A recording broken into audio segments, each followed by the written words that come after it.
छत्तीसगढ़ में पुलिस की रफ्तार अपराध देखकर तय नहीं होती, बल्कि यह देखकर तय होती है कि पीड़ित वीआईपी है या आम आदमी। अगर शिकायत किसी विधायक, भाजपा नेता या सत्ता से जुड़े चेहरे की हो तो पूरा पुलिस महकमा रात भर जागकर आरोपी ढूंढ निकालता है।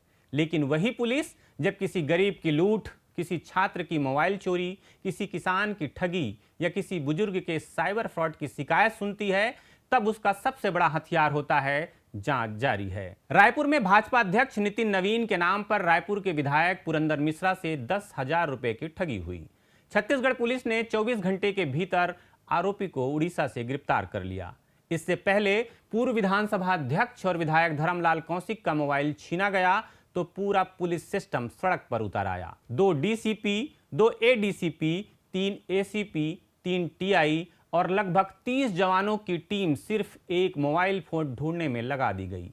8 घंटे के भीतर फोन भी मिल गया और आरोपी भी पकड़ लिया गया। अब यही सवाल छत्तीसगढ़ की जनता पूछ रही है, क्या इस राज्य में पुलिस सिर्फ नेताओं की निजी सुरक्षा एजेंसी बनकर रह गई है? क्या आम आदमी का मोबाइल, उसकी जमा पूंजी, उसकी सुरक्षा और उसकी इज्जत किसी विधायक के फोन से भी कम कीमत रखती है?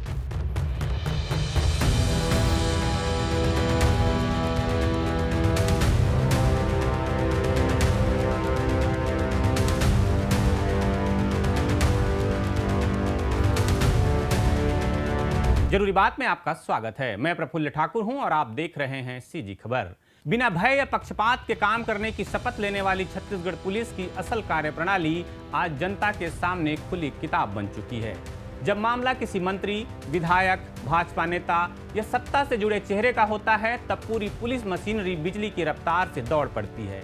लेकिन वही पुलिस जब किसी आम नागरिक की लूट, मोबाइल चोरी, साइबर ठगी, महिला सुरक्षा या सड़क अपराध की शिकायत सुनती है, तब उसका रवैया अक्सर आवेदन दे दीजिए, देखेंगे वाला होता है। हाल ही में भाजपा अध्यक्ष नितिन नवीन के नाम पर रायपुर के विधायक पुरंदर मिश्रा से 10,000 रुपए की ठगी करने वाले आरोपी को छत्तीसगढ़ पुलिस ने 24 घंटे के भीतर उड़ीसा से गिरफ्तार कर लिया।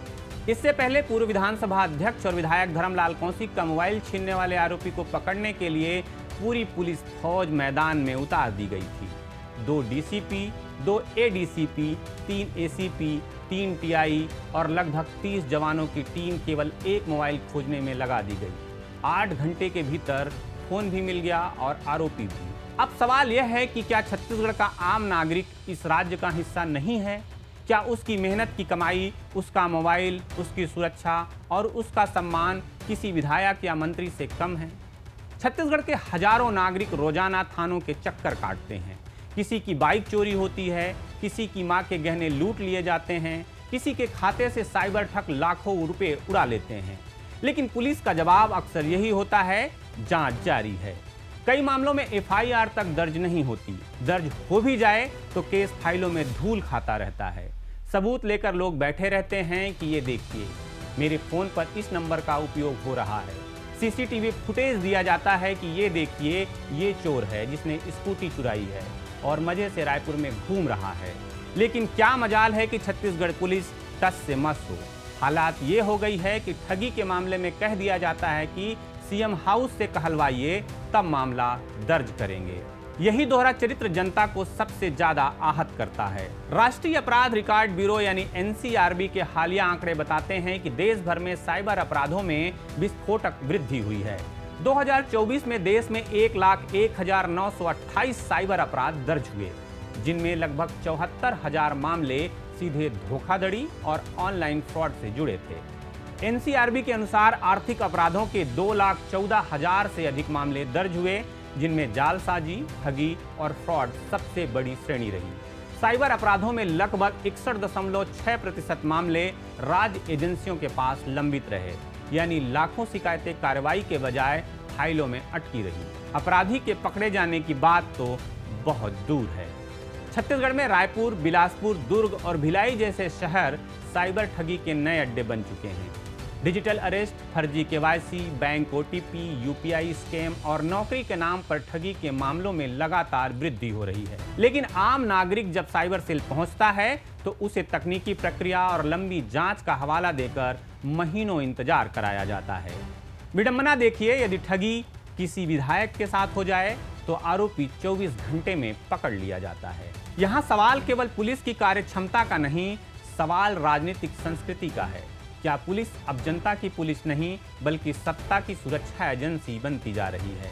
जब धर्मलाल कौशिक का मोबाइल छीना गया तब पूरा प्रशासन सक्रिय हो गया, लेकिन रायपुर, दुर्ग, राजनांदगांव और बिलासपुर के हजारों ऐसे परिवार हैं जिनके मोबाइल, बाइक, जेवर और नकदी कभी वापस नहीं मिले।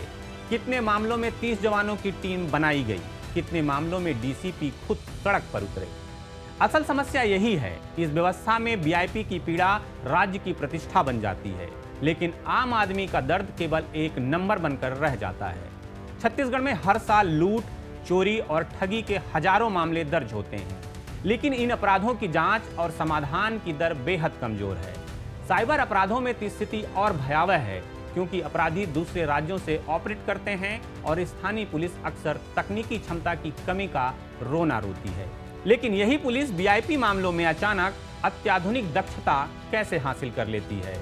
यहाँ राजनीति का दबाव साफ दिखाई देता है। सत्ता से जुड़े मामलों में पुलिस की जवाबदेही तत्काल तय होती है। अधिकारी जानते हैं कि यदि विधायक का फोन नहीं मिला या भाजपा नेता के नाम पर ठगी करने वाला नहीं पकड़ा गया तो ऊपर से फोन आएगा, इसलिए पूरा सिस्टम एक्टिव हो जाता है। आम आदमी के मामले में ऐसा कोई दबाव नहीं होता। वहां न मंत्री फोन करता है, न मीडिया का कैमरा पहुंचता है, इसलिए फाइलें धीरे धीरे मर जाती हैं।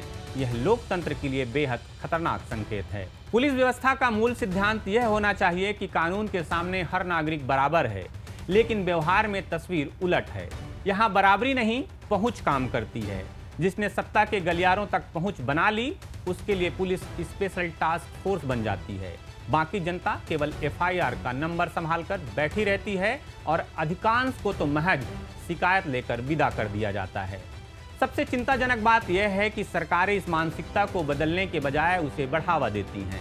वीआईपी सुरक्षा, काफिले, विशेष निगरानी और तत्काल कार्रवाई की संस्कृति ने पुलिस बल को जनता से दूर कर दिया है। थानों में आम आदमी की शिकायत सुनने की संवेदनशीलता कम हुई है, जबकि नेताओं के लिए इमेज मैनेजमेंट प्राथमिकता बन चुका है। यह केवल प्रशासनिक विफलता नहीं बल्कि लोकतांत्रिक असमानता है। अगर छत्तीसगढ़ पुलिस सचमुच बिना भय और पक्षपात के काम करना चाहती है तो उसे सबसे पहले वीआईपी और आम नागरिक के बीच का फर्क खत्म करना होगा।